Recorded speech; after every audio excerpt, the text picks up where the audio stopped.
buenas tardes, comienza Café de Periodista. Hoy un día, la verdad que con muchas noticias. Acaba de terminar precisamente ahora mismo un pleno en el Cabildo de Lanzarote, un pleno ordinario, muchos temas, pero acaba de terminar, va a ser muy difícil que vayamos a poder resumirlo. Vamos a ver si al final puede intervenir alguno de los que participaron en ese pleno. Y también el amigo Valentín Aullané. Buenas tardes, Valentín. ¿Qué tal, Jorge? Creo que fue usted el único o de los únicos que vieron. Había tres personas streamer escuchando el pleno, probablemente yo era uno de ellos. Bueno, sí, ¿no? ¿un titular?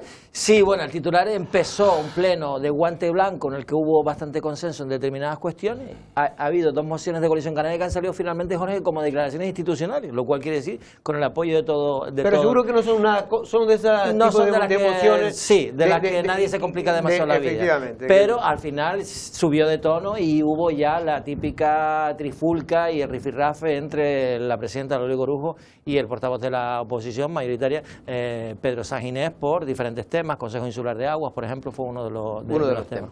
Bueno, hoy se incorpora, que hacía tiempo ya que no lo hacía, porque el hombre se nos está viviendo en Madrid, don Sergio Callao. Buenas tardes, don Sergio, ¿cómo estás? Jorge, muy bien, gracias. ¿Cómo estás en Madrid? ¿Bien? Muy bien, fantástico. ¿Cómo lo está haciendo Ayuso? Muy bien.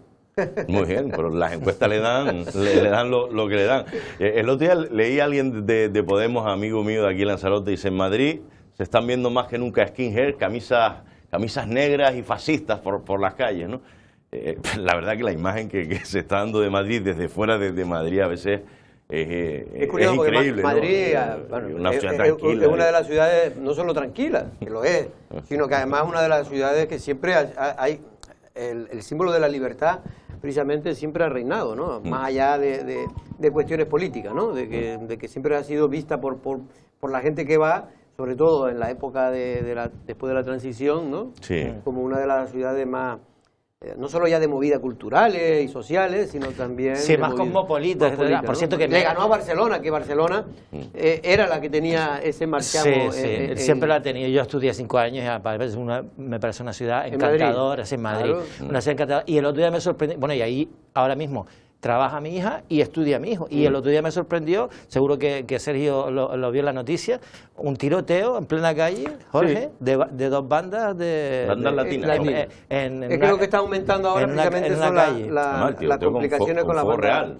Sí, lo que se utiliza son armas realmente que simplemente suenan, pero no tienen nada. Esto era fuego real. Mientras sea entre ellos, como decía uno, todavía, pero cuando empiece ya a... en la calle ahí se te escapa. No, está claro. Lo digo en broma, pero ciertamente es muy peligroso el que no se ataje este tipo de cuestiones que parece que se van dejando pasar y después se complican y se sabe cómo empieza, pero no cómo termina. Bueno, hay un follón armado con el tema de la renta que empieza mañana, la declaración de la renta, el IRPF que tenemos que pagar todo el mundo, en este caso a partir del 7, bueno, todo el mundo, aquellos que hayan ingresado, creo que son más de 22.000 euros, sí, pero en este caso serán más, tendrán que hacerlo también aquellos que hayan ingresado más de 12.000 o 14.000, ahora no recuerdo bien la cifra. Son 12.000, sí. 12.000, si han tenido dos pagadores. ¿Y qué son dos pagadores? Pues en este caso dos empresas. Y ahora en España, y en Canarias particularmente, se va a ver afectado mucha gente. Se calcula unas 50.000 personas que antes no hacían declaración de la renta y que tendrán que hacerla en esta ocasión. ¿Por qué? Porque al considerar Hacienda que si tiene usted dos pagadores y no digamos, en este caso serían los que le pagan el ERTE, que es el SEPA, ¿no? SEPE. El Servicio Público de Empleo, que antes era el INEM. El INEM, el antiguo INEM.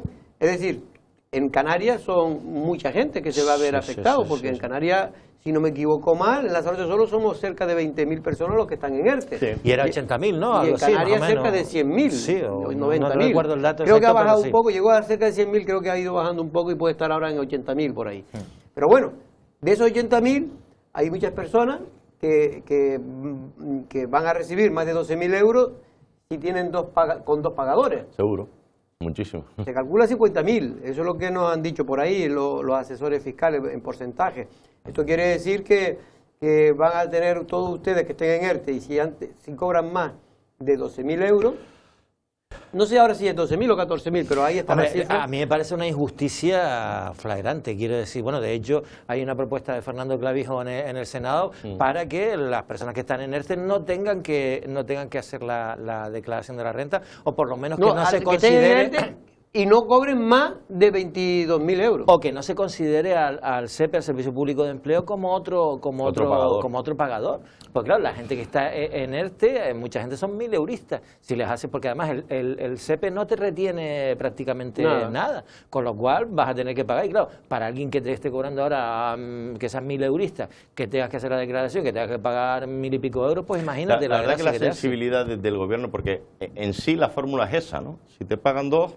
tienes que declarar la renta, ha sido toda la vida, ¿no? Es una cosa que no es nueva. Siempre que cobren con los dos, sumando los dos, más de 12.000 o 14.000 euros. Pero esos esfuerzos que ha dicho el gobierno, que ha presumido el gobierno que iba a hacer, sin dejar a nadie atrás, y todos estos eslóganes tan, digamos, tan patrióticos, pero tan poco efectivos, porque realmente nunca ha sido una realidad, se demuestra en esto, ¿no? Es decir, ¿se puede hacer un esfuerzo? Pues si España no lo hace es que no tiene el dinero suficiente para hacer ese esfuerzo, y no se puede permitir, no dejar de recaudar dinero a costa, en este caso, del más débil, porque realmente el que está en el ERTE no es porque lo haya elegido él. Pero Hacienda siempre tiene disculpas para todo. No, Hacienda es el gobierno, ¿eh? Si el gobierno toma a mano y le dice a Hacienda, usted este chiquitito... Sí, digo que la disculpa la excusa que pone para justificar por qué se va a cobrar, a pesar de que nadie tenía que hacer, no tenía que hacer la declaración de Hacienda si cobraba menos de 22.000 euros, la disculpa y la excusa que pone Hacienda es que,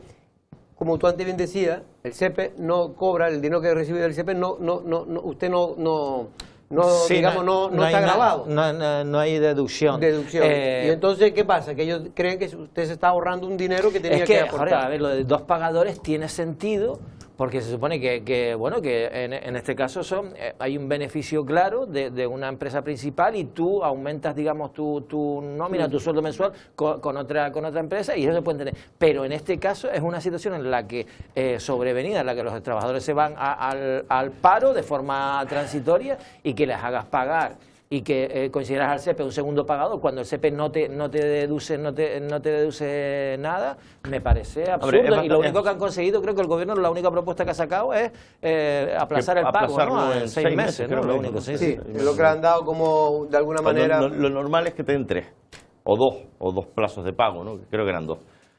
Normalmente son 2, ¿no? Pues ahora perdona, no, porque yo lo tengo aplazado. Yo recuerdo, yo pagar, recuerdo que eran 2, o yo lo puse en 2, no me acuerdo lo que era, pero bueno, da igual, que 6 es excepcional. 2 pagos creo que son, 2 pagos. Bueno, pues a partir de mañana ya se pueda empezar a hacer, se inicia la campaña de la renta de 2020, porque lo que usted tiene que declarar es lo que usted ha facturado en 2020, y ya se puede acceder al borrador y a la... Saludos a las pobres gestorías, porque están hechas polvo, polvo de trabajo, ¿eh? Entre descubrir cómo es posible que se lleve un beneficio o una subvención una empresa afectada por la asesoría laborales, pero sobre todo la asesoría, en este caso económica, de la fiscal, están realmente desbordadas en estos momentos. Bueno, y el paro aumenta... 14.000 euros, por cierto, Jorge, que lo estaba preguntando. 14, porque me bailaba la cifra. Digo que el paro en Lanzarote ha bajado, pero prácticamente nada, 140 personas menos. Bueno, hay que felicitar a esas 150 personas que han conseguido trabajo en esta época de pandemia, pero la realidad es que con respecto al interanual, es decir, de marzo a marzo, que es cuando comienza la pandemia, se ha destruido en Lanzarote casi 8.000 puestos de trabajo. Y quienes tienen trabajo lo tienen todavía en peores condiciones, la mayor parte de ellos. Han disminuido, muchas empresas han disminuido los sueldos de muchos trabajadores, muchos han tenido que llegar a acuerdos los trabajadores con las empresas, poner menos horas para ganar menos. En fin, casi todos estamos en esta misma situación. Lo cierto es que hay una degradación importante de la economía de Canarias, y precisamente porque hasta que no, y ahí siempre lo digo, para esta gente que criticaban el turismo, bueno, hasta un ministro, el ministro de Garzón llegó a decir que el turismo tenía poco, ¿cómo se llama eso? Cuando como que no creaba economía, ¿sí? Que tenía poco... Y no saben que cuando usted ve un director de un hotel o un recepcionista, un simple recepcionista en un hotel de 5 estrellas, ese señor posiblemente haya tenido que estudiar, pues si no una carrera, seguro que la carrera de turismo, seguro que tiene máster, seguro que ha estado en varios países del mundo estudiando y perfeccionándose, seguro que ha trabajado ya en 10 o 9 hoteles más, es decir, que tiene todo un bagaje. Y parece como que no hay, que el turismo no tiene importancia. Bueno, pues lo que quería decir en definitiva es que la importancia que tiene el turismo, que es que hasta que no se recupere, y no se va a recuperar hasta que solucionemos el tema de la pandemia a través de la vacuna, pues Sergio, vamos a estar en estas condiciones tan precarias. Hombre, va a costar, ¿no? Va a costar bastante, ¿no? La recuperación. Hoy incluso ha hablado el propio Pedro Sánchez que hasta un exministro como, creo que estuvo aquí en Café de Periodistas, lo trajiste, no, Café de Periodistas, que ahora es analista, que fue uno de los que contrató el Cabildo, la empresa esta... sí, Miguel Sebastián. Sebastián, hoy en El Rojo Vivo. Después de escuchar a Pedro Sánchez, que daba una rueda de prensa para hablar de una serie de posibilidades de cara a los próximos meses para la vacunación, colaba un dato que se va a hacer público esta tarde, que según el Banco Europeo, las previsiones para España va a subir el 6 y pico, ¿no? 6 y pico a niveles como el de Estados Unidos. Van a ser los países que más van a subir. Pues Sebastián se reía en el fondo y dice, es que, hombre, Pedro Sánchez dice, está engañando un poco. Lo que nos está costando es que España fue la que más bajó, casi a nivel mundial, quiero decir, una barbaridad. No, y la que más se ha endeudado. Y por muy poco que suba, la subida es brutal, quiero decir, en comparación con la bajada. Quiero decir, no estemos engañando ni contando cuentos como suele hacerlo, además este gobierno, que parece que no da una, ¿no? Ha vuelto a decir hoy la frase de que es el principio del fin. ¿Usted se acuerda cuando dijo el principio del fin en verano, en julio del año pasado? Y Zapatero dijo aquellos famosos brotes verdes, ¿no? Que después nos hundimos. Sí. Nada más decirlo. Hay una cosa que está clarísima, es decir, los datos son los datos, ¿no? Y si en Canarias el turismo representa como mínimo el 33% del Producto Interior Bruto, de Canarias, manera directa. De manera directa, vamos, y indirecta sería más del 50 seguro, más de la Canarias mitad. más del 50 y en Lanzarote y Fuerteventura más del 90. Y a nivel nacional un poco menos, un porcentaje a lo mejor de un 25, lo que sea. Y lo que está claro es que mientras no se abran las puertas al turismo, que eso está muy relacionado con el tema de la vacuna, el pasaporte verde, etcétera, no, pero una vez que se abra, veremos cómo va a haber un crecimiento exponencial rápido, es decir, porque del ERTE van a salir un montón de gente que van a ocupar sus puestos de trabajo en aquellos establecimientos turísticos y en todo lo que esté relacionado con el turismo, y eso lo vamos a ver sobre la marcha, pero hasta tanto estamos sufriendo, digamos, las comunidades autónomas como Canarias, que vivimos fundamentalmente el turismo,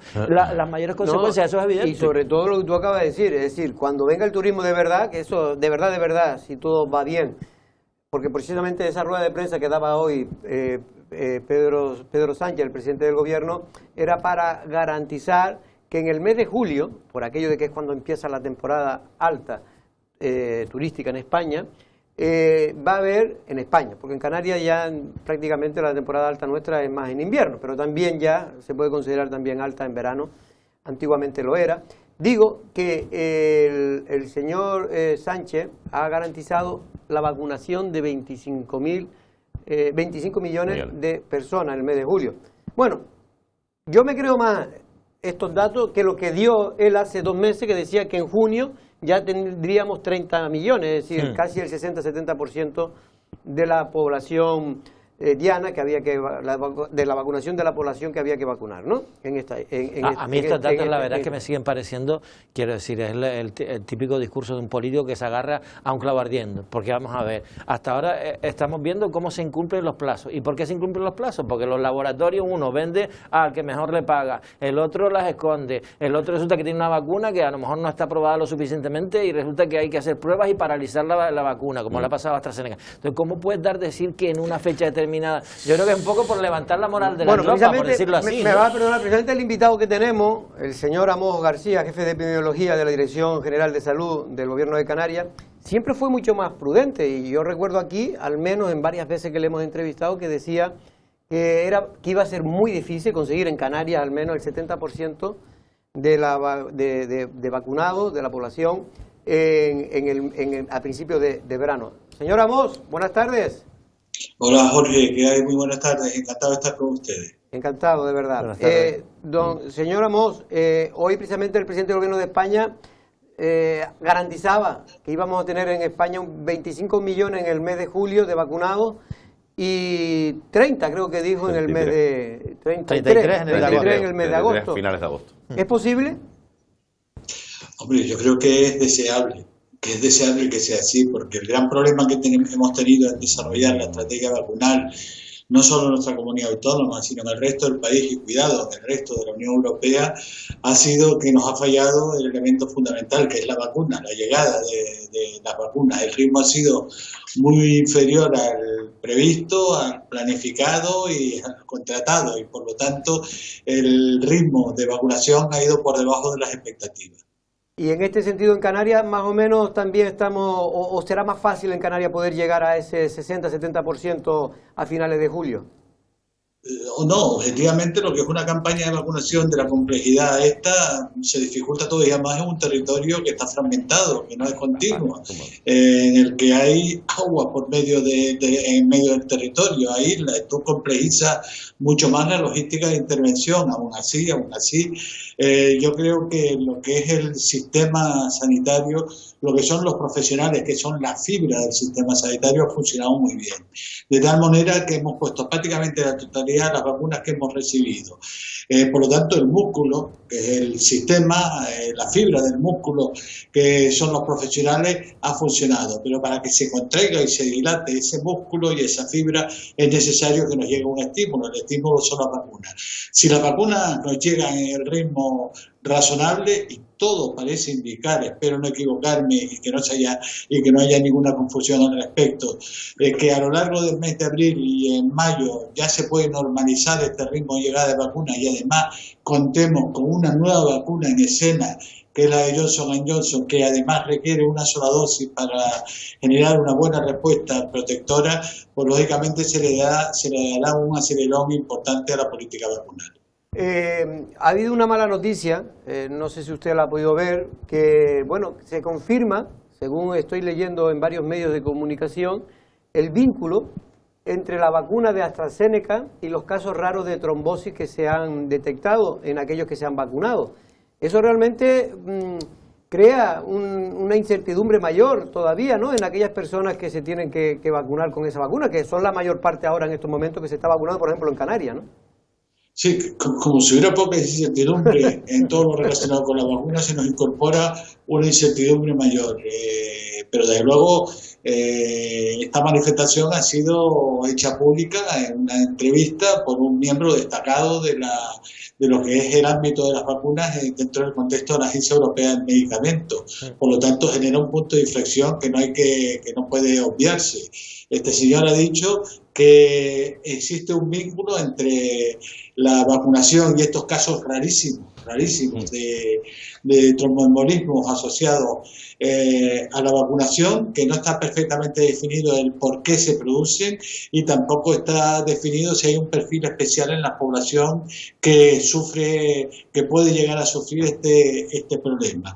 Esto, sin lugar a dudas, lleva a una circunstancia que tiene que ser absolutamente necesaria de clarificación de manera inmediata. Y es que algo que yo he cuestionado públicamente en los últimos tiempos, y es que estamos en un proyecto común que es la Unión Europea, y en una pandemia global en el que el impacto de la pandemia es similar a todos los países de nuestro mismo contexto socioeconómico, con las diferencias obvias de las medidas que se implementan en cada país. Pero el peso de la pandemia es homologable a todos los países de nuestro contexto. Sin embargo, en relación con estas vacunas, las prestaciones o las recomendaciones que se hacían en los distintos países eran diferentes. ¿Cómo es posible que se diga una cosa en Francia, otra en Alemania, otra en España, e incluso dentro de un mismo país, algunos ámbitos geográficos digan una cosa y otra, como ha aparecido en algunos lánder en Alemania? Esto es impresentable, esto no es posible. Y esto obedece a que tiene que ser el órgano regulador del medicamento, que es el que tiene que establecer cualquier tipo de situación en relación aprobación a los medicamentos en la Unión Europea se manifieste de manera rotunda, clara y evidente y entendible por la ciudadanía. Claro. Y que haga imposible que cualquier país haga uso de una estrategia diferente en relación a esta vacuna, porque eso, sin lugar a dudas, contribuye a una ceremonia de la confusión, ceremonia que ya estaba suficientemente confundida y además en un contexto de una pandemia que ya genera bastante incertidumbre en la ciudadanía. Por eso, hoy en estos momentos que está reunido el PRAC, entre hoy y mañana, yo espero de verdad que la EMA salga con un posicionamiento claro al respecto. Y me atrevo a asegurarte a profetizar, porque yo creo que la EMA no va a prohibir la vacuna. Es lo que le iba a preguntar, si usted creía que se podía llegar de nuevo a la situación que ya se generó de prohibición durante un tiempo. La vacunación con esta vacuna, porque objetivamente los beneficios van a superar siempre los riesgos. Lo que tratará es, y creo que puede ir por ahí, y es una opinión personal, que posiblemente limite su uso a determinadas franjas de edad. Yo creo que esta va a ser la resolución que va a hacer la EMA, la que posiblemente sea más razonable, que por ejemplo limite su uso a personas por encima de 55 o de 60 años.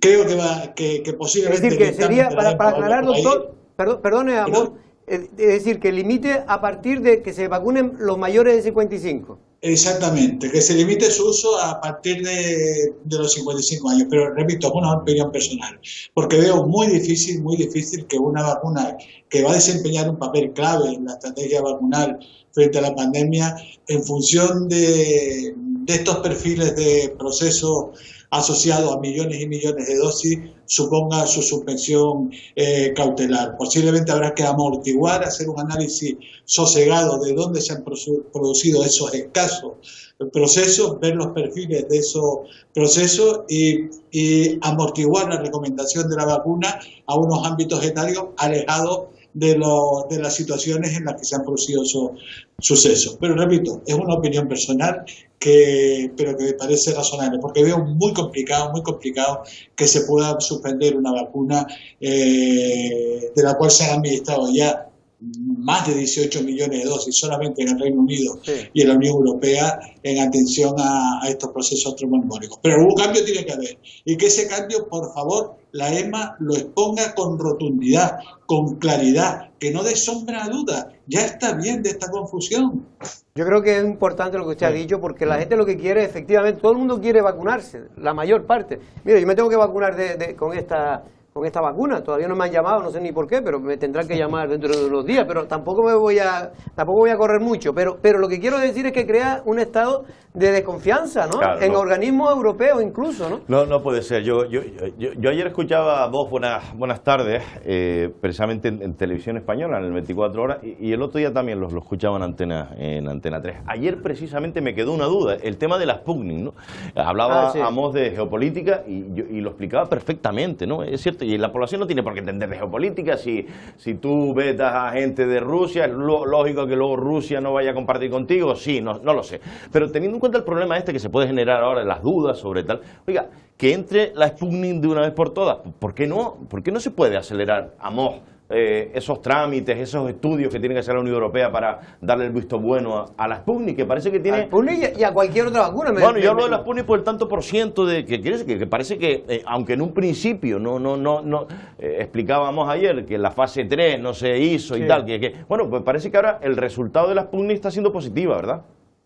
Sí, el resultado de las Sputnik, los resultados que han publicado en el Lancet son tremendamente positivos. Revelan unos perfiles de eficacia muy solventes, le dan mucha solvencia a la vacuna. Yo lo que decía ayer es que quizá los antecedentes históricos de que esa vacuna se empezara a implementar en Rusia sin que se hubieran cumplido la fase 3 de los ensayos clínicos, eso es imposible en los países que forman parte de la Unión Europea. Eso no es posible, ese planteamiento.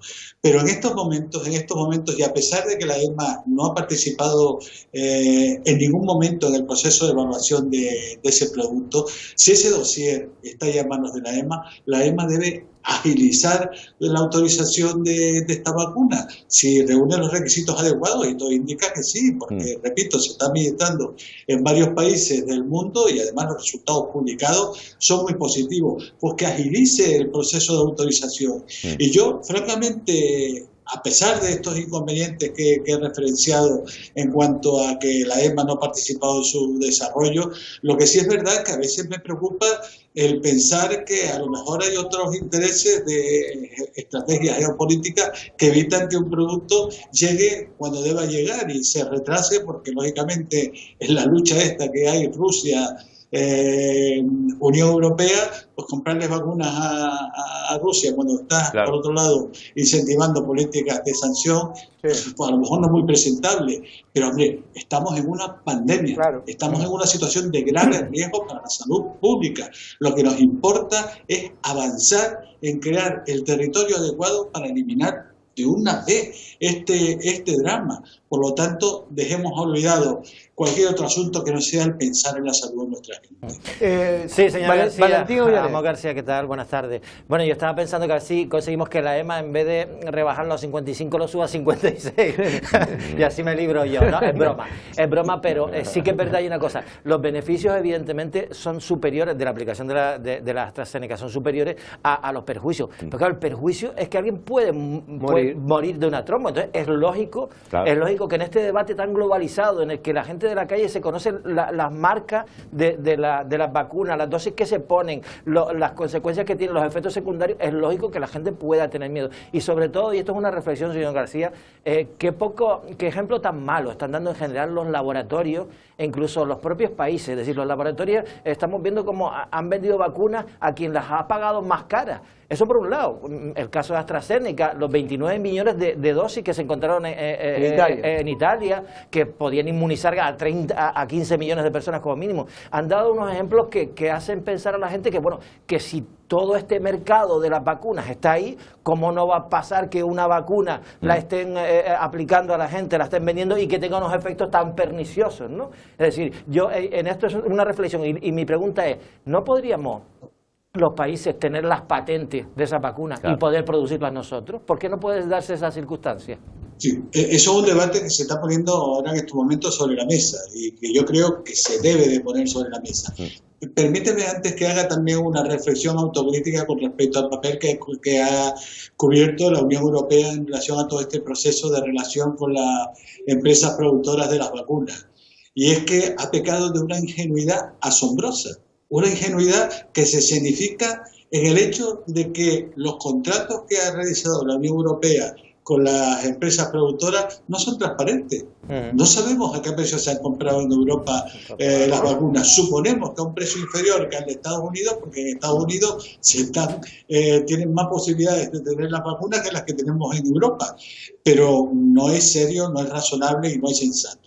Y eso creo que conviene también reflexionar sobre aspectos de cuestionamiento que hemos realizado o que se han realizado desde la misma Unión Europea. Y con respecto a lo que comentabas de las patentes, yo creo que estamos en una situación excepcional. Estamos en una situación excepcional, una situación de grave riesgo para la salud pública. Estamos en una pandemia y eso requiere medidas excepcionales que garanticen dos elementos clave: una posibilidad mayor de disponibilidad de vacunas y una posibilidad de que las vacunas lleguen a todos los países que las necesitan. Claro. Es decir, no solo que lleguen a Francia, Canadá, Estados Unidos, sino también a Burkina Faso, a República Democrática del Congo. Porque estamos en una pandemia, en un problema global y la respuesta tiene que ser global. Por lo tanto, hay que poner sobre la mesa el debate de las patentes. Es un debate complejo, delicado, que puede desincentivar la investigación por parte de algunos de los productores de la vacuna, que si ven perdida su patente, a lo mejor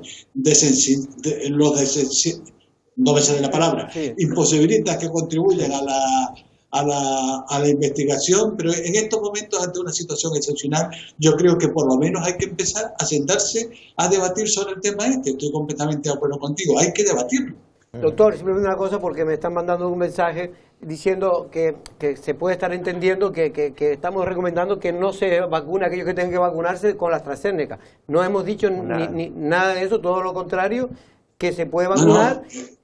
Ni siquiera lo ha dicho la EMA, cuidado. Sí, por eso. No ha hecho ningún dictamen, ha sido un alto funcionario de la EMA, el que ha puesto sobre la mesa una reflexión, pero hasta hoy no hay ninguna contraindicación al uso de salvo las que pueden venir en la ficha técnica, al uso de la vacuna. Ya veremos qué dictamina mañana la EMA. Yo repito, yo creo que establecer un proceso de suspensión de la vacuna, no digo que sea imposible, pero lo veo muy complicado.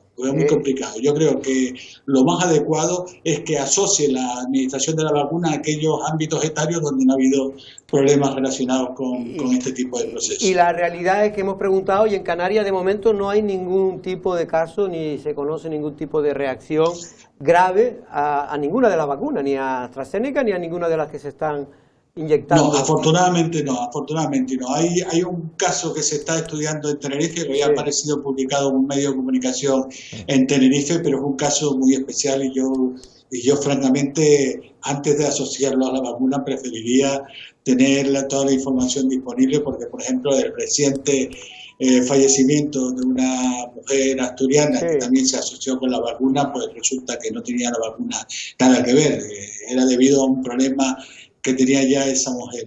Por lo tanto, conviene ser muy prudente cuando hacemos manifestaciones de este tipo e intentar no hacerlas hasta que se tenga toda la información disponible para no crear más confusión de la que ya hay, que hay mucha. Hay mucha. Bueno, doctor, de todas maneras era también un poco esperado, ¿no? Que con tanta rapidez como se hicieron las vacunas, que es un éxito de la ciencia, porque es evidente que en menos de un año se consiguió hacer varias vacunas. Eso ha sido realmente, ¿quién lo hubiera dicho, no? Cuando hablábamos con usted mismo, usted tampoco esperaba que tan pronto se hubiera sacado la vacuna, pero mire cómo ha avanzado la ciencia, ¿no? No, desde luego, ha avanzado muchísimo y como muy bien dices, el hecho de que hayamos tenido vacunas en este periodo de tiempo tan corto no es un demérito de la ciencia, sino todo lo contrario, es un mérito de la ciencia y del conocimiento, ¿no? Y bueno, y también de la inversión económica que se ha realizado para conseguirla.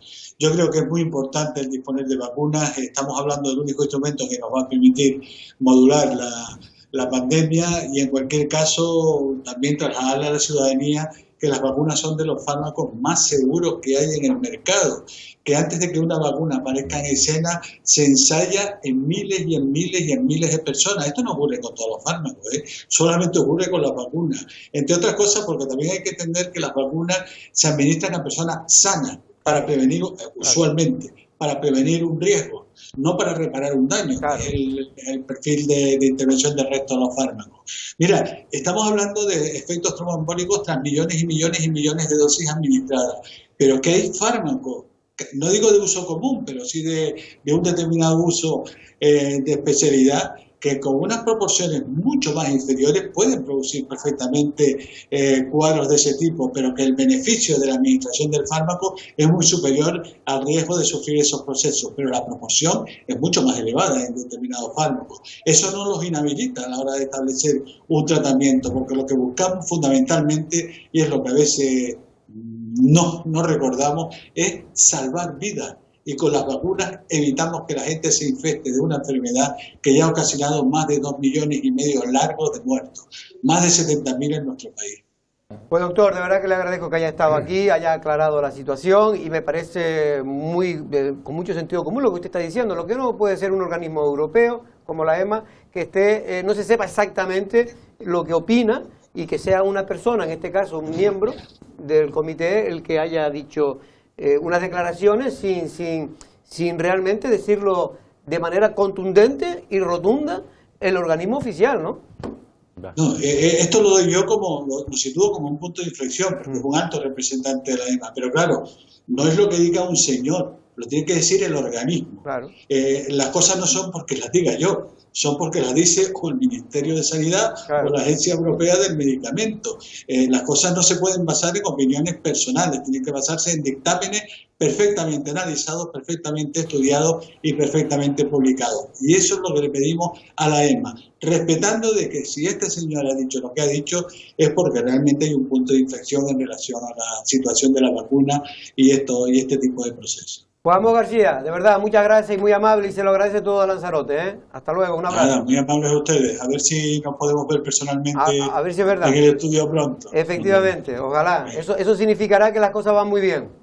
Desde luego que sí. Venga, un abrazo. Hasta luego. Gracias. Hasta luego. Bueno, pues Amos García, en este caso jefe de epidemiología de la Dirección General de Salud Pública del Gobierno de Canarias, además es el presidente de la Asociación de Vacunólogos, ¿no? de España. De hecho, como dice Sergio antes, pues está todos los días, prácticamente se le ve en las cadenas. Sí, a nivel nacional, digamos. De radio y de televisión y de entrevistas en grandes periódicos, porque es un hombre, aparte que se expresa y se explica muy bien, claramente, y que tiene las cosas claras, y no duda absolutamente nada. Es lo que ha dicho muchas cosas hoy. Hombre, pero yo creo que estuvo firme con el tema de que no puede ser que la EMA, que es la agencia es que como permite que un funcionario, él incluso está esperando a ver lo que deciden ahora, porque quiere decir, ahora se va a reunir el comité de evaluación de riesgo. Claro, es decir, pero es un funcionario de la Agencia Europea del Medicamento. Y claro, y es lógico que también la gente, porque es que vamos a ver, si dice solo hay vacunas de AstraZeneca, y todo el mundo se ve vacunas de AstraZeneca, pero es que hay diferentes vacunas. Claro, claro, hay unas vacunas que le ponen a un tramo de edad determinado. La gente puede decir, oye, pues ¿por qué no esperamos a tener claro que no hay un vínculo o me pones otra vacuna? Pero lo que pasa es que hay escasez en el mercado. Claro, ese es el problema. Y hasta si ahora mismo está previsto que venga, no sé, dijo creo que cada semana van a venir un millón. Estamos hablando de 4 o 5 millones. Por eso de aquí a mayo al mes, ¿no? Sí, de aquí a mayo ya más hay un potencial, no sé si creerme o no. Y una parte importante todavía son de AstraZeneca. Claro. Sí, claro, pero por eso la pregunta de la Sputnik o de la China, ¿no? Quiero decir, yo creo que es el momento Angela Merkel ya contactó con Putin y han hablado tal, y la Unión Europea probablemente...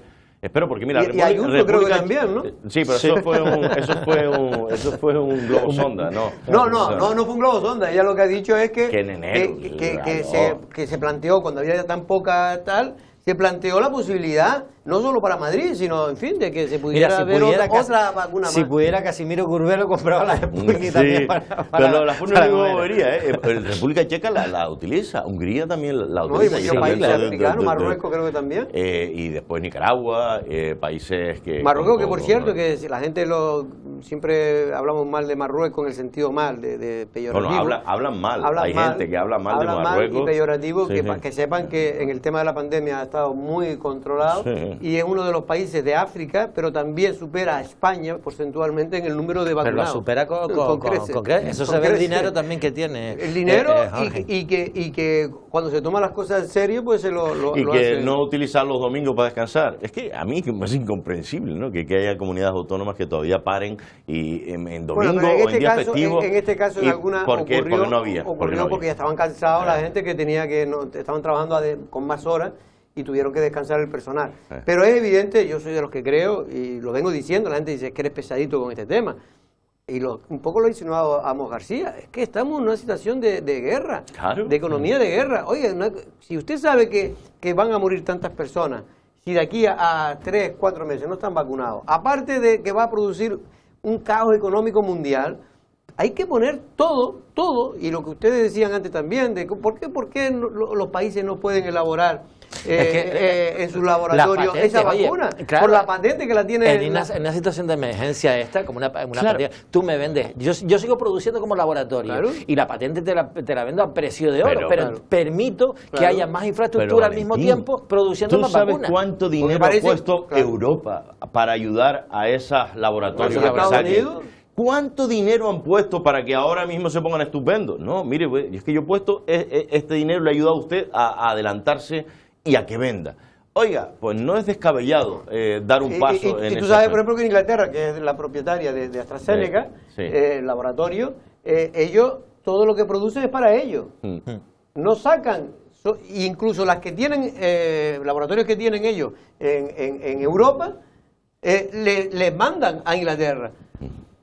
Sí, es decir, que nosotros aquí en Europa tenemos y estamos haciendo vacunas para los ingleses, que está muy bien, pero vamos, hemos hecho también el Johnny. No cabe duda. Para mí, yo tengo claro que en esta pandemia se ha visto un poco la avaricia de los laboratorios, O sea, cuando hay, con el tema del dinero, la ineficacia de una Unión Europea a la hora de como burocrática como es, unión de vamos, países comprar, pues resulta que los países que no están en ninguna unión y que van por libre las han tenido más rápido, claro. Es decir, y aquí se trata efectivamente de inmunizar al mayor número de gente. Todo el mundo estaba de acuerdo que fuera una cosa de la Unión Europea. Sí, claro. Todo el mundo está de acuerdo, pero si funcionara, claro. Pero si no ha funcionado, si encima los burócratas que vamos, que para mover ahí un papel hay que primero mover 28.000 antes de que salga uno.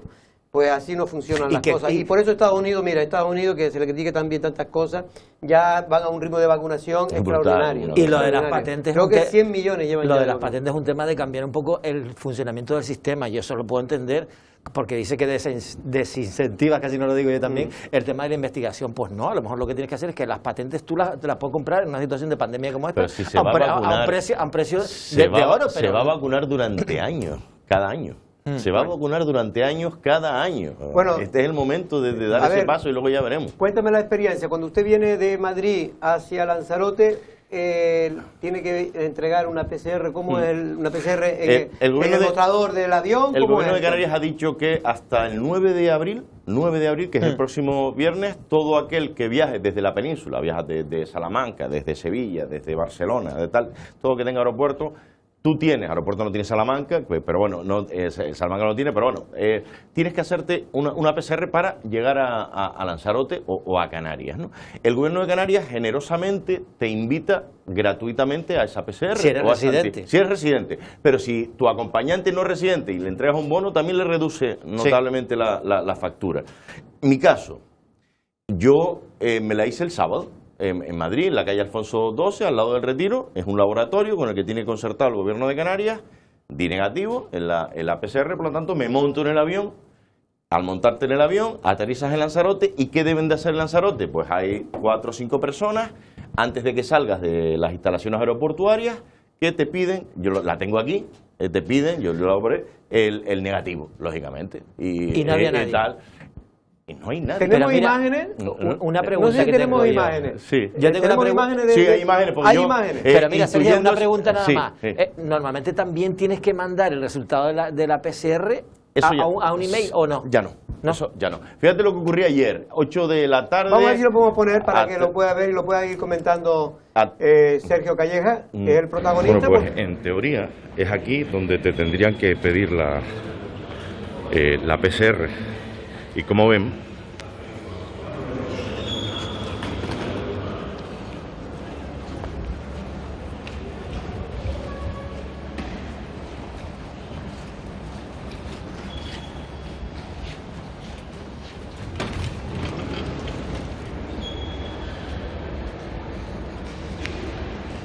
salimos con total normalidad. Nadie nos ha pedido una PCR. Insisto, hoy es lunes 5 de abril. Este es el vuelo de Madrid, que salía desde las 6:30.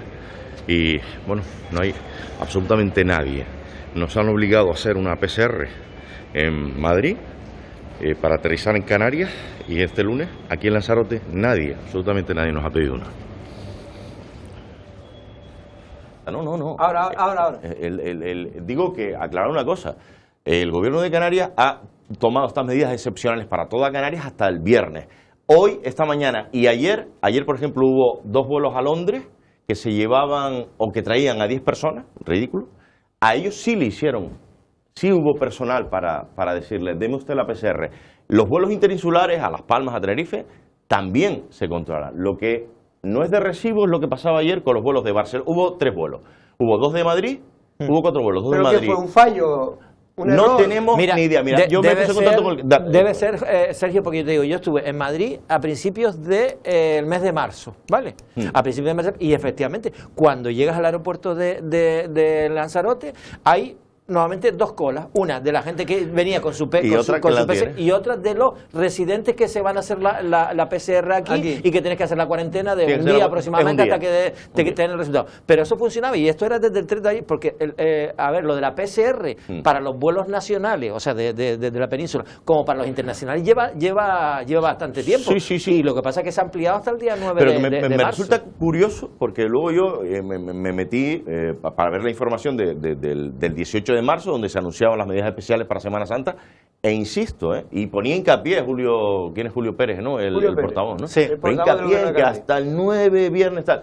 Y sorprendentemente, y había mucha indignación, pues luego la gente del avión, oye, ¿para qué me hacen gastar? ¿Para qué le hacen gastar al gobierno de Canarias 130 euros de los impuestos de Pero todos? mira, te digo una cosa. Hombre, bueno, yo creo que lo que el gobierno de Canarias está bien, porque lo que está... pero si lo digo, está evitando que la gente claro, venga... que la gente que venga, claro, que Canarias venga con su PCR. Porque mira, hay una cosa, Pues por ejemplo, cuidado, en los vuelos, perdona, en los sí. vuelos interinsulares. En los vuelos interinsulares sabes que ahora o ibas hasta el 9 de abril o vas por un viaje justificado o si vas a hacer turismo como ha ido a gente de una isla a otra, una casa rural, lo que sea, tienes que llevar como mínimo el de antígeno. Sí, el antígeno. Pero el de antígenos o la PCR no solo lo tienes que llevar físicamente en tu móvil, sino que lo tenías que mandar a un correo del gobierno de Canarias. En un principio era así, que en un principio funcionaba así. Al menos con la península, dejó de funcionar así porque era voluntario y podía digamos, inmiscuirse en esos datos tan personales que los debes entregar tú. Quiero decir, bueno, vamos 2 minutos a publicidad y vamos a hablar un poco también del Pleno de Arrecife y también, a ver si nos da tiempo, del Pleno del Cabildo y de esa pequeña bronca que hoy que tuvo lugar en el Parlamento de Canarias entre Astrid Pérez y, en este caso, el portavoz del Gobierno de Canarias, Julio Pérez.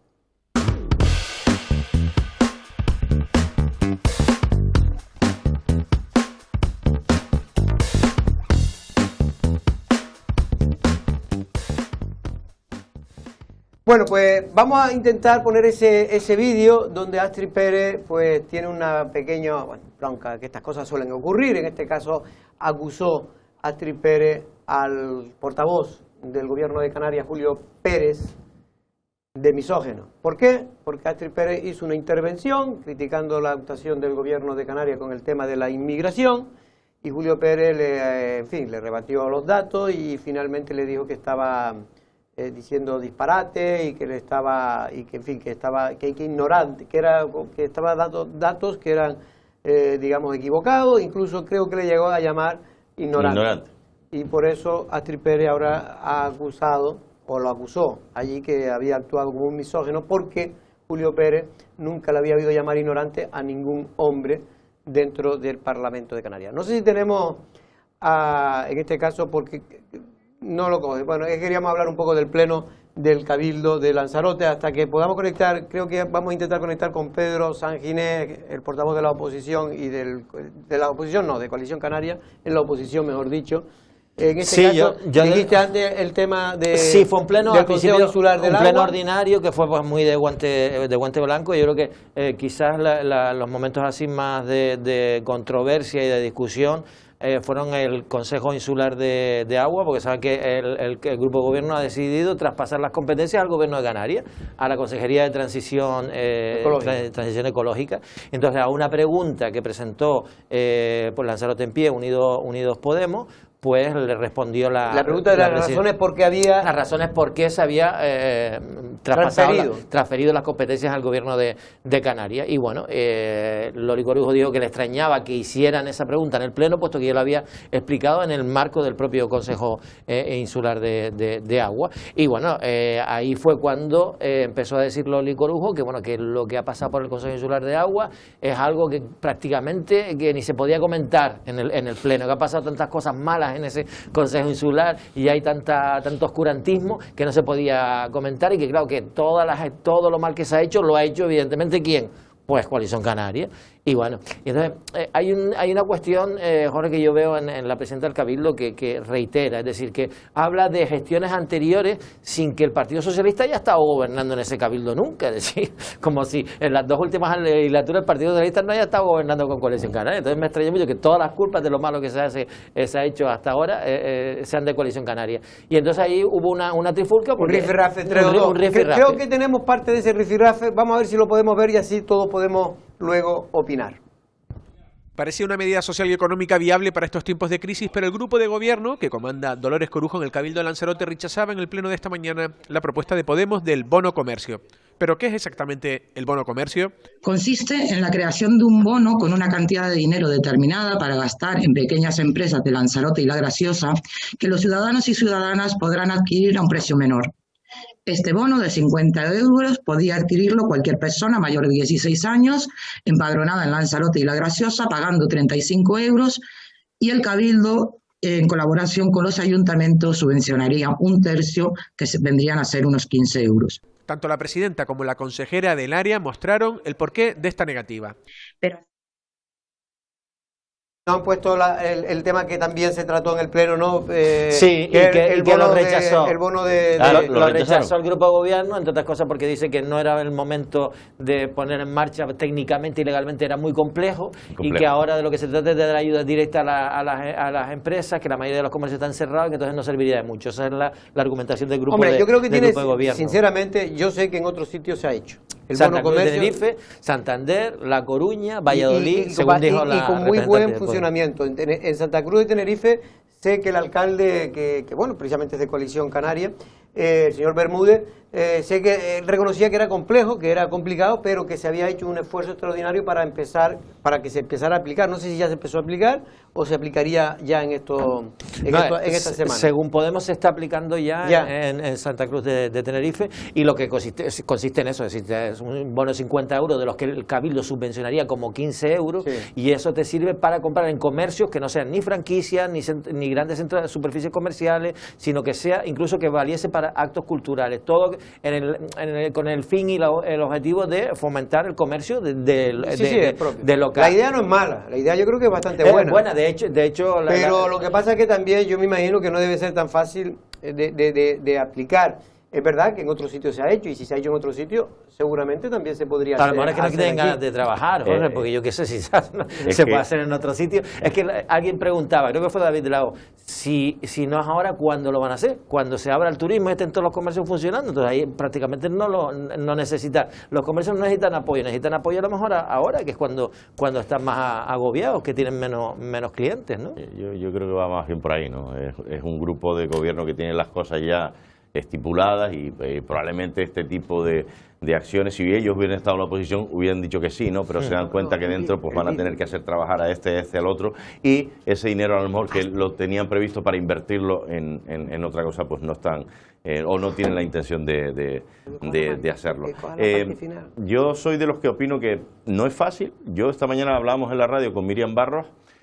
No es fácil, burocráticamente es medio pesado, porque es que tienes que demostrar que tengas falta de dinero. Bueno, eso a día de hoy creo que es más fácil que en otras ocasiones, y bueno, si se aplica en otros lugares, yo opino como ustedes, ¿no? ¿Por qué no se va a aplicar aquí? Y coincido con el razonamiento de David Laón, ¿no? Oiga, bueno, ¿y a cuándo estamos esperando a qué? ¿No? Se escudan es que el Cabildo está trabajando en un plan que es como más ambicioso y que incluye varias medidas. Vale, fenomenal, pero saquen el plan, por Dios, es que si no va a llegar cuando ya nadie lo necesite. Y para una idea que se le ocurre a alguien que tiene cierto sentido y es aplicable, puesto que está en otras ciudades, pues por lo menos que la tengan en cuenta, ¿no? Es que la lavaron, pero no la aprobaron, cosa que es curiosa. Bueno, es que me estaban enviando ahora mismo precisamente el vídeo, en este caso de la bronca, entre comillas, entre el portavoz, y también es consejero de Justicia del Gobierno de Canarias, en este caso Julio Pérez, que tuvo hoy en el Parlamento de Canarias. Es verdad que en el Parlamento de Canarias, de manera presencial, porque Astrid no estaba desplazado. Astrid, con el tema esto de la pandemia, pues acude a los plenos de manera telemática, para entenderlo, ¿no?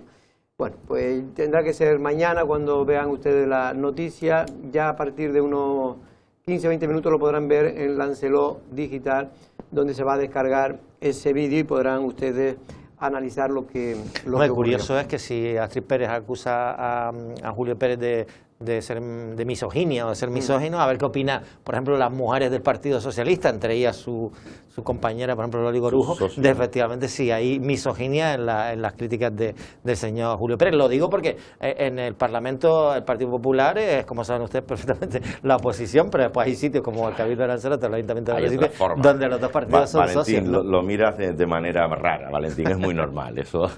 Es muy normal que cuando Astrid despega y se va a los rodeos, allí cambia totalmente, y el PSOE realmente se vuelve la auténtica oposición, y ese monstruo, como lo pinta el Partido Popular de manera normal aquí en la Arrecife y en el Cabildo, El PSOE es otra cosa para el Partido Pues no, pero mira, de todas maneras, no es una bobería, lo de misoginia es, pues, ya ha habido varios capítulos en los que ha habido ataques de, bueno, recuerden el de Patricia Hernández, que, sí, que alguien le dijo que le faltaba un hervor, ¿no? Sí. Y ahí, bueno, hubo un apoyo, entonces claro, en este tipo de casos, lo lógico sería que se apoyasen todos los partidos políticos independientemente del color político, y no por ser de tu mismo color político digas que no hay misoginia en las críticas. Yo ¿no? de todas maneras, conociendo lo poco que conozco de la actuación de Julio Pérez, la forma de moverse políticamente, me extraña que haya dicho... Es un hombre muy calmado. Claro, muy calmado. Me extraña que haya llegado a esos términos, ¿no? No sé, no lo he podido oír. Yo no lo he podido oír. Yo solo estoy leyendo la noticia que sale en Lancelot Digital. Pone en estos momentos: bronca en el Parlamento de Canarias. Astrid Pérez acusa de misógino a Julio Pérez por llamarla ignorante. Y tenemos ahora el vídeo, pero no se lo vamos a poder poner. Sí lo podrán ver y escuchar, en este caso, en Lancelot Digital. Para terminar, los campistas piden que se abra, o los caravanistas en este caso, se exige al Ayuntamiento de Yaiza que se depuren responsabilidades por lo ocurrido en la noche del jueves de Semana Santa. Como saben, en torno a las 9:30, 10 de la noche, fueron invitados, por no decir obligados, a que salieran todos los caravanistas del paraje natural de los Ajaches, en este caso de las playas de Papagayo. Ellos dicen y reconocen que efectivamente se sabe que no se puede pernoctar si no hay un permiso expreso, pero dicen que había un permiso expreso, y también a los que lo tenían, en este caso los que pernoctaron en la zona del aparcamiento del camping que está cerrado, también los expulsaron de Papagayo. Algunos dicen que de mala manera. En fin, lo cierto es que ya vimos ayer la noticia y hoy los caravanistas no tenemos el corte, pero vamos a ver la noticia, que todavía tenemos 3 minutos. Vamos a ver la noticia y luego la terminamos de comentar aquí en la mesa de café de periodistas. La Asociación Cultural y Recreativa de Autocaravanas por Lanzarote, más conocida como ACRAL, ha rechazado en un comunicado oficial las acusaciones de incumplimiento de las medidas COVID en el desalojo que tuvo lugar por parte de la Policía Local de Yaiza el pasado Jueves Santo. Además, ha pedido que se investigue qué sucedió y por qué fueron desalojados pasadas las 10 de la noche. Hemos pedido una investigación y de verdad que se aclare de cuál fue el motivo de llegar a cierta hora de la noche para desalojar a la gente, sabiendo que con esto del COVID el toque de queda era a las 10 de la noche y fueron a las 10 y algo, no como el informe que está mandando el ayuntamiento, o no sé si la mandaría el ayuntamiento o el jefe de policía municipal, y diciendo que no, que eran las 9 de la noche. Esa hora no puedo saber si eran las 9 de la noche, ¿por qué dieron tantos golpes a las autocaravanas para que se levantara la gente y se marchara? Diciendo que había gente por fuera sin mascarilla, 4 que no convivían.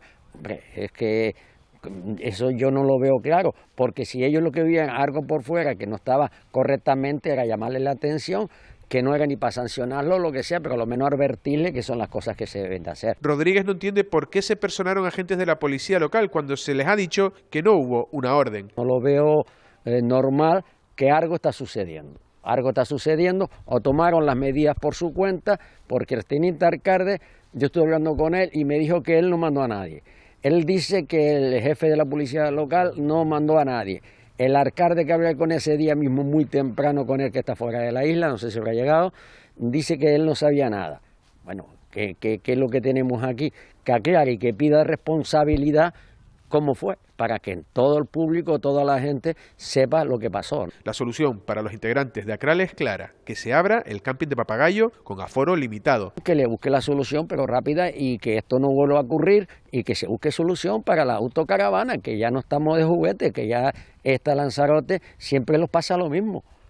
Que están las caravanas huyendo. Hay un camping que está cerrado, que no sé por qué, donde todos los sitios, todas las islas, en España, en todos lados, en los campings abiertos. Si el camping son para 280 caravanas, que ponga la mitad, que toma la medida, que tenga las medidas que tenga que tomar, pero que se abra el camping. Lo vivido en Papagayo ya ha pasado en Arrieta y en otros puntos geográficos de la isla. Lo que está claro es que si no se busca una solución definitiva, episodios como este volverán a ocurrir. Bueno, aquí yo creo que hay dos problemas. De lo que ocurrió en concreto la noche, que bueno, el hecho de que hayan ido a las 10 de la noche realmente yo entiendo en este caso, el enfado de los caravanistas. ¿Por qué? Porque, bueno, porque no son horas. Es como cuando la policía te va a detener y te detiene a las 12 de la noche, cuando te puede detener tranquilamente por la mañana, ¿no? En este caso no estaban haciendo nada grave, en el sentido de grave de que fuera un delito ni nada. Simplemente, en el mejor de los casos, sería una falta administrativa, en el peor de los casos. Digo, en este caso, Valentín, que eso es evidente que es así. Pero es que había confusión porque, según los caravanistas, que nos han llamado varios, decían que tenía un papelito del gobierno, del ayuntamiento de Yaiza, que les permitía durante 72 horas, es decir, 3 días, ¿no? Sí. 3 días, pernoctar en el parking del camping, para que todo el mundo lo entienda, en la última playa de Papagayo, lo que antes se conocía como la playa de las Muelas, pues allí está el camping que se permite, o se permitía en su día, a acampar en los meses de verano al menos. A ver, lo que tú dices, Semana Santa. Lo primero es eso, lo que es inaudito es que no se esté habilitado el camping donde se pueda aparcar con limitaciones, Claro. eso es lo primero.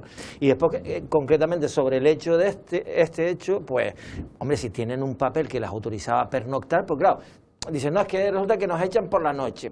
Primero, a lo mejor la policía podía advertirles que no se podía pernoctar, entonces no, yo creo que ahí a mí no fue es el el error inconveniente de tener que irte por la noche, lo que sea y tal. Eso por un lado. Pero claro, la policía a lo mejor dice, oye, pues te he hecho cuando estás incumpliendo la norma, que es cuando estás pernoctando. Entonces ahí hay como una confrontación de intereses. Pero si efectivamente tenían una autorización del Ayuntamiento de Yaiza para estar 72 horas, podían pernoctar, entonces la policía no tenía por qué Claro, lo que pasa es que dice que una cosa es pernoctar y otra cosa es estar fuera en el estado de alarma. A partir de las 10 había gente que estaba fuera, dice que algunos estaban haciendo pues alguno que otro asadero pequeño, en fin, que ya se estaban saltando lo que es la normativa del propio estado de alarma. Pero más allá del caso concreto, Sergio, lo que está claro es que Lanzarote tiene un problema con las autocaravanas.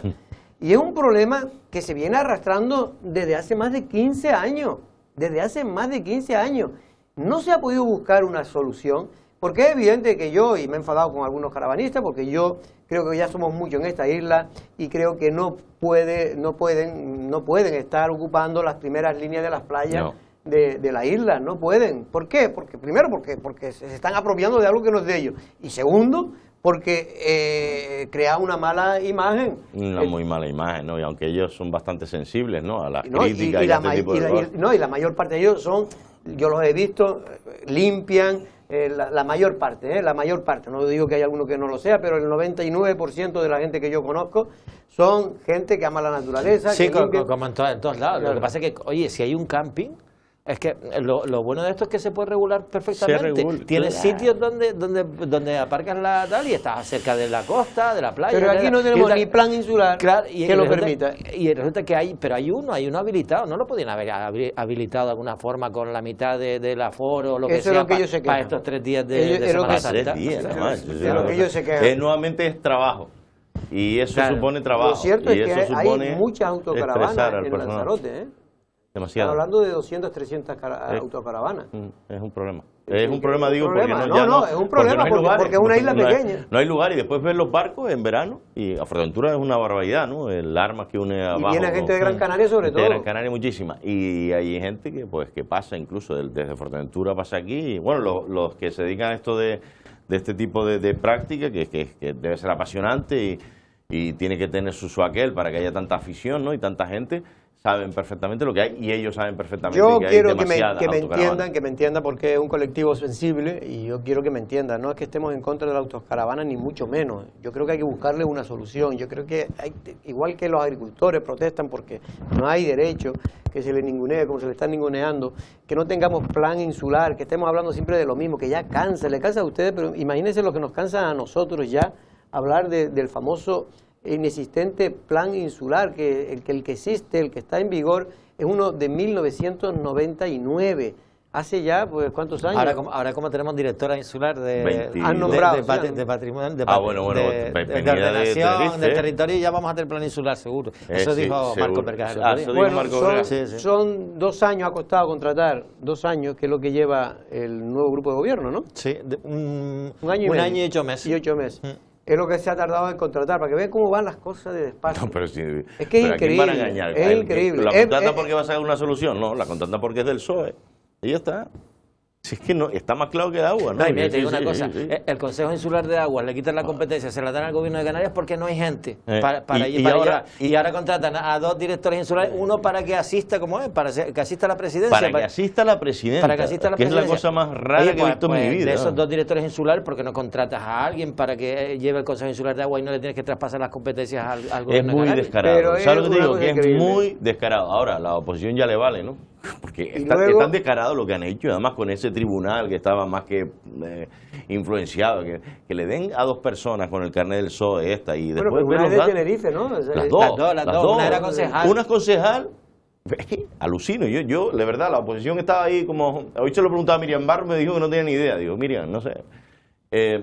Una es concejal de la capital tinerfeña, o sea, que esta mujer, que estará muy preparada y todo, que tiene el carnet del partido socialista, va a estar pagándole, aparte de esto, el pasaje a Tenerife para que se vaya todos los fines de semana, entiendo, porque no creo que venga a traer a su residencia aquí la semana entera. Y la otra es una funcionaria también socialista, y resulta que las dos sacaron unas notazas increíbles porque el tribunal era imparcial. ¿Sí? Bueno, pero mire, Coalición Canaria se equivocó, porque Coalición Canaria insinuó que iba a contratarse a gente de aquí de Lanzarote relacionada con el PSOE. Y con despachos conocidos del PSOE. Pero fíjate que en la nota de prensa de Coalición Canaria siempre hablaban de una directora. Sí, pero es que creo que se presentaba también a alguien relacionado con, bueno, directo o indirectamente, con ese famoso despacho de abogados de la isla de Lanzarote, que debe ser muy bueno porque casi siempre lo contratan. Bueno, nosotros nos tenemos que ir. Don Sergio, usted va a estar por aquí una semanita, ¿no? Voy a estar una o dos semanas. Por cierto, que antes me recibido un mensaje, claro, son tantos los mensajes que va recibiendo uno, preguntándome por don Pedro Martín, ¿qué le pasa a don Pedro? Pedro está viendo ahora, Pedrito, que está del hospital, está ingresado en el hospital, él tuvo, lo voy a decir claramente, porque hay gente que tiene duda, oye, ¿qué le pasó a Pedro? No, es que ayer se preocuparon, nos llamaron gente, algunos me lo subió al cielo. Tiene muchos admiradores, muchas admiradoras. Sí. Es verdad de que más de 60 años, pero muchos. Algunos me lo subió al cielo al pobrecito ayer, por lo tanto, Pedro está vivo y coleando, hay gente que a lo mejor, no, está bien. Lo que pasa es que tiene una insuficiencia cardíaca, hay que decirlo claramente, y esto hay que curarlo. ¿Y cómo se cura? Pues primero te vas al hospital, te miran, te revisan, te preparan, te meten lo que te tengan que meter y luego cuando salga fresco pero está bien, y animado y con ganas de volver. Lo que me han dicho es que tiene una gana de ir a la radio que no se aclara. Sí, el hombre está... Levantarse a las 5 de la mañana. No, pues sí, no es serio, no, y a la tele. Mira, a mí uno está viendo y seguramente estará muerto de risa. Pues si no está viendo, don Pedro, que por cierto, en el hospital nos ven mucho también, mucha gente, pues claro, porque la gente que está allí lleva a lo mejor 7, 8 días con intervenciones y tal, pues quieren saber algo de la isla y nos ven mucho.